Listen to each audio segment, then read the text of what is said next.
Hi little Beppies or politically interested people, and welcome back to another video. 2025 America and 1933 Germany follow one same pattern, and I can prove it. First of all, why do I think that Germany's history is repeating itself, but in America? Well, I have been saying that for a while now, but in the last few weeks it has gotten more and more evident. Let's start with what most people know the mustache man and his autocrat government most for.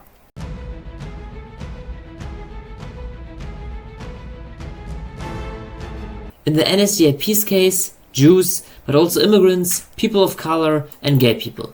Not to mention social democrats, anti-fascists, socialists and communists, but we will get to that later. Jews were the true scapegoat of National Socialist, ironic name by the way, seeing as the Nazi regime strengthened the rich and helped them oppress the working class even more, policies. After a few months, the first concentration camp was built in Dachau on the 22nd of March 1933, but only years later, these camps were built on mass scale, and at first, no Jews were put in this camp in Dachau at all. Instead, social democrats, socialists, you know the drill, political opposition.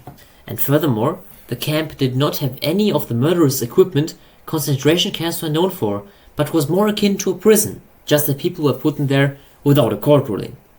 Now with Trump, something similar is happening right now. On the 3rd of July 2025, Alligator Alcatraz was opened. Now if you wonder what this is, it is the quote-unquote detention center for quote-unquote illegal immigrants. Big quotation marks here, because we don't actually know if we are talking about illegal immigrants. Because these people are getting put there without court ruling. Yeah, sound familiar? No court ruling. Not to mention he is trying to abolish birthright citizenship as well. And I am mentioning all of this because I actually heard that Alligator Alcatraz could not be a concentration camp because it does not have the machinery. Neither did Dachau until 1942. And what is also important to note is who is being put in this camp right now. People with immigrant background. However, I am convinced this is not it yet. Who does not get recognized as a human being? Who gets denied the right to bear arms when everybody else can? Who gets called an abomination to God and the person saying it gets celebrated? Who gets banned from military service? Who gets denied healthcare? Who gets forced to put themselves in danger when accessing bathrooms? Who gets marked on their ID card? Who gets denied to go out on the streets for the human rights? Who is being erased from social media in certain states? Who gets called terrorists of advocating for this minority? Who gets called pedophiles and godless groomers for simply existing by the vice president? That's right, transgender and non-binary people. Now let's compare this to what happened to the Jewish population in the first few months of the Hitler administration. Jewish teachers were banned from teaching. The population demanded to boycott their businesses, their achievements taken from them, their arts censored or even mocked. You can see the parallels. If you are trans and live in the US, I recommend you leave the country as quickly as only possible. Because history is repeating itself. You are the targets of this administration. Not just scapegoats used to get extra votes, but targets. Trans is the new Jewish. This is only reinforced by the case of Charlie Kirk, to whom I will get soon enough. After he died, Republican politicians said trans people, or in her words, were responsible for his death. Just said it like that with zero evidence for that claim. Not even acknowledging the fact that the T-slur she used is the trans equivalent of the N-word and should never ever be used by politicians. Well, not by anyone, but even less by politicians. So as we have established, Trump's policies on minorities are mirroring Hitler's. And if that is enough for you, sure. Take it, turn off the video, and use this argument in your next discussion with your conservative co-workers. Or bear with me on this absolutely insane journey, because there was more to the Nazis than just the anti-Semitic policies, even though that is what we know them for most. Let's quickly look at a different part of his policies, which Hitler was also known for, being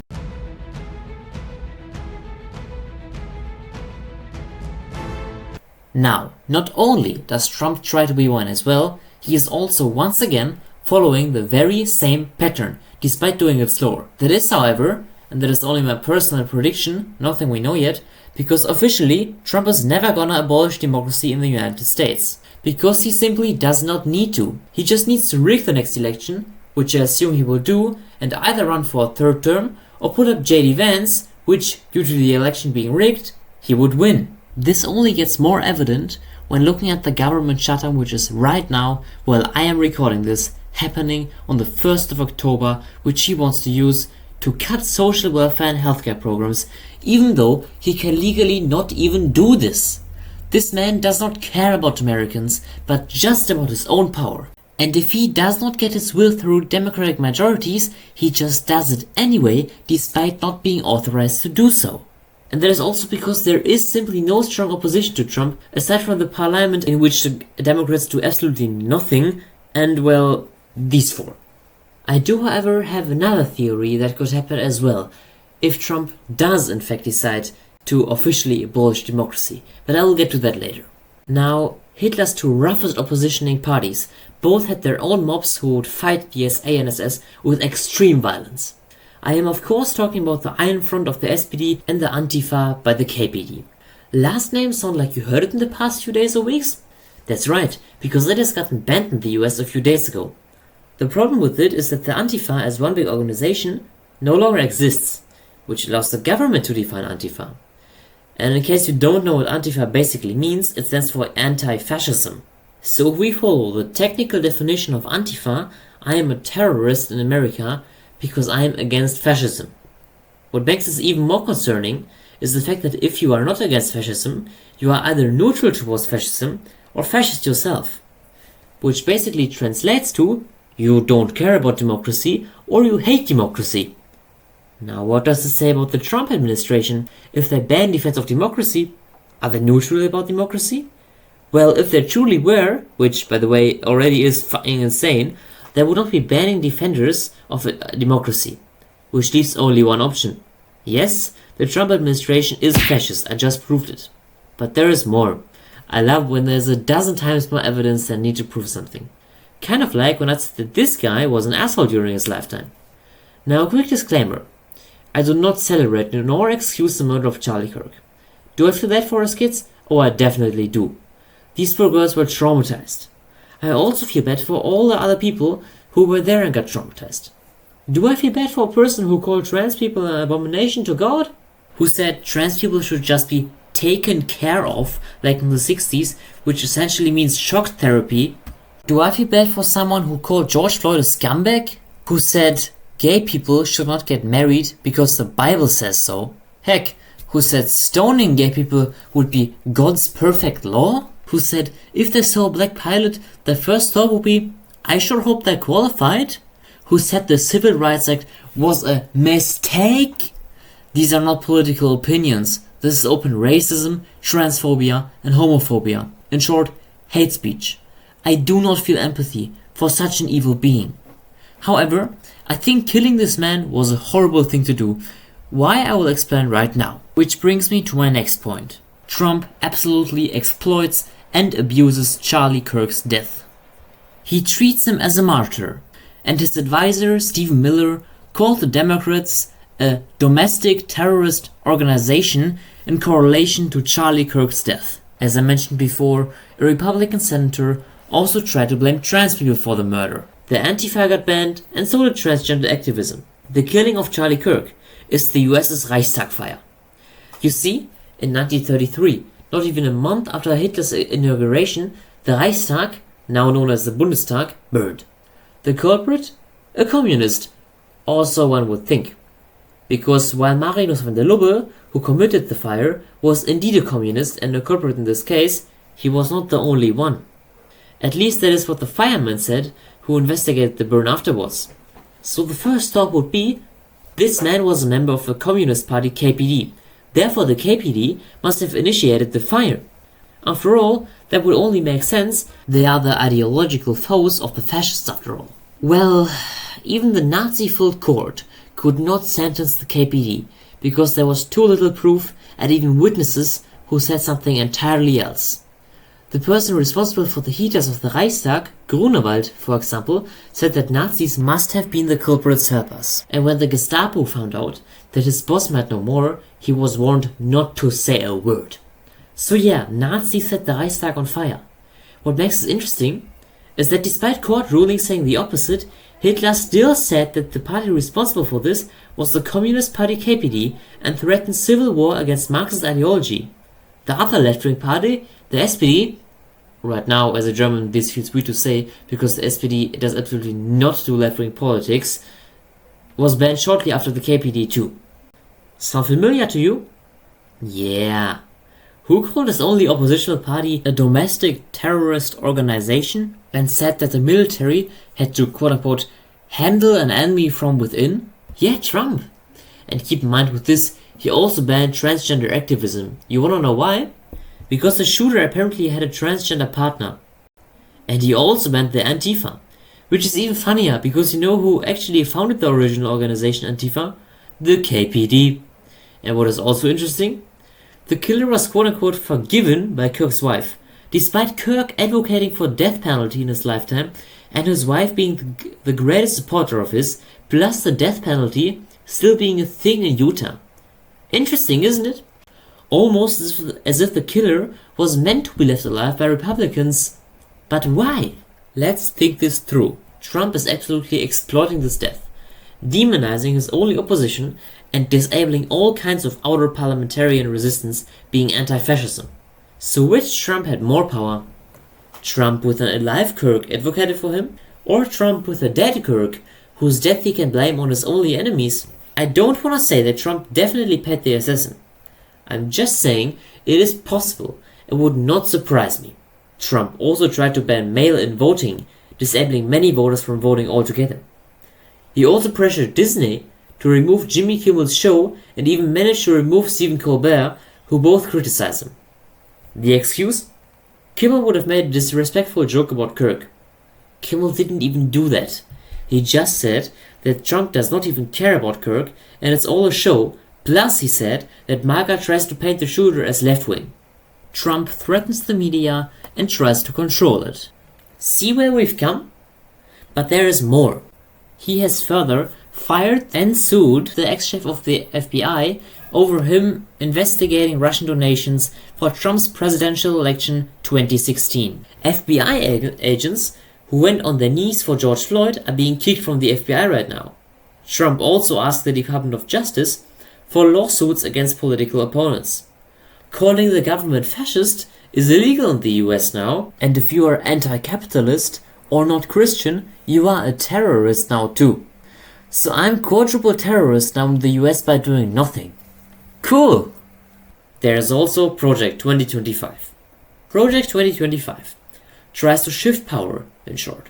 Less power to independent institutions, the parliament and government institutions, and more power to one person, the president. Now who still does not realize how much of an authoritarian move that is, I can no longer help. And then there is something else. ICE. ICE is essentially the SA's reincarnation. You likely heard of them before. It's Trump's personal armed force. They raid homes, beat random people and put them into alligator Alcatraz. They rip apart families, brutally destroy peaceful demonstrations and even kill innocent people. Trump has been sending them into many cities already, sometimes alongside the National Guard. He is further threatening New York, Portland and Chicago to do the same. New York if they elect the Democratic Socialist Zohar Mamdani. And there is no one opposing ICE. The only quote-unquote organization, which is not even a proper one, just got banned. And I said before, that is what Hitler did too, once he could. The civil war is coming, which brings me to my second theory. The reason I think a civil war is also possible to be coming is that Trump is losing in the polls. The other option, as I mentioned, would be to just rig the next election, but it is a fact the Constitution does not allow him to ban the Democrats, as even the Communist Party was not banned in the 1950s. Which is why Trump has two options. Either he has to destroy the Democrats by violence, or rig the next election. Now if the next election does turn out to be rigged, everyone will notice by looking at polls. This would make even more people protest, and either way, the US will be seen as a dictatorship. So it's either one of those. And I'm guessing it will be civil war, given the threats and the fact that Trump already has eyes in the pocket. Also, do you guys remember when before the last election he said, "And again, Christians, get out and vote just this time. You won't have to do it anymore. 4 more years, you know what? It'll be fixed, it'll be fine. You won't have to vote anymore, my beautiful Christians. I love you, Christians. I'm a Christian." Suspicious, right? Now there is even more to this. But I will not mention much more because this is enough already. Let's look at one more thing.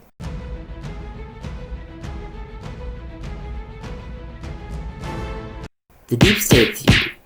It essentially means that trans people, socialists, immigrants, and many more minorities created their own state, infiltrating departments and agencies of the American state. And the Democrats are responsible for this deep state, which he will fight. That is what he says. The Democrats installed this deep state to stay in power even when not winning the presidency. Sounds insane? Yeah, because it is. Sound familiar too? Yeah, because it does remind of the Jewish Bolshevist world conspiracy of Hitler, which said that Jews would control the world and had started the communist revolution in Russia to replace the Aryan race with the Jews. The Jews would secretly control Russia's government, basically. I hope you can see the parallels. And both of these theories are not only completely insane, equally insane, but also virtually impossible for a very similar reason.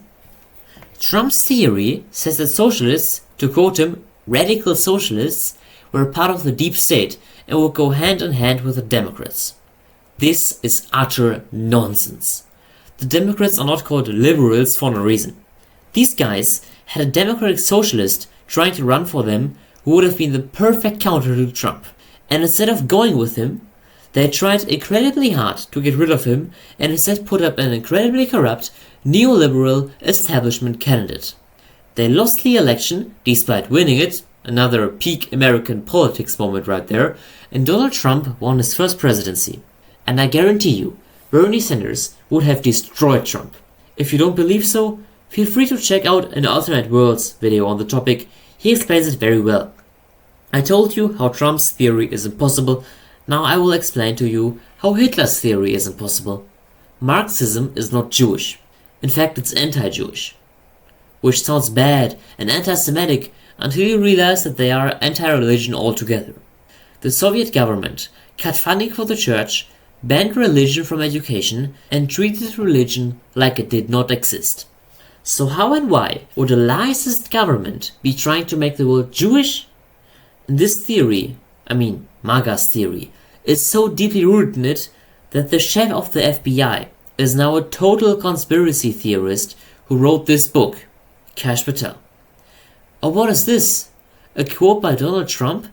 A brilliant roadmap highlighting every corrupt actor to ultimately return our departments and agencies to work for the American people. We will use this blueprint to help us take back the White House and remove these gangsters from all of government. I don't think he could express himself this well, but hey. And this person runs the FBI. You know what his qualifications are? He wrote this book and children's book. Maybe we should not judge politicians who are children's book authors, especially as Germans, but he has nothing. How can he run the FBI? The only reason he is even there is because he's a Trumpist. You know what one of his books is about? If you are drinking, stop it right now. It is called The Plot Against the King. And the story is the evil queen Hillary Clinton and her sinister plot to dethrone King Donald. And there is only one person who can stop her, the wizard Kash. This is real, by the way, I did not make this up. What is also interesting is how similar both Trump and Hitler are backing this theory. Well, we're backing this theory. Now, Trump has not explicitly said so, but what he said suggests this thinking. You see, a few days ago, he said Tylenol would cause autism. Now, why would he say that? Because it's absolutely a wrong statement based on pseudoscience. Which is not the only case of him denying science, just saying climate change. This guy openly denies climate change, which has been proven by countless studies. So what purpose would it have for him to say that? It perfectly fits into the deep state big pharma narrative. Especially since he said similar things about vaccinations.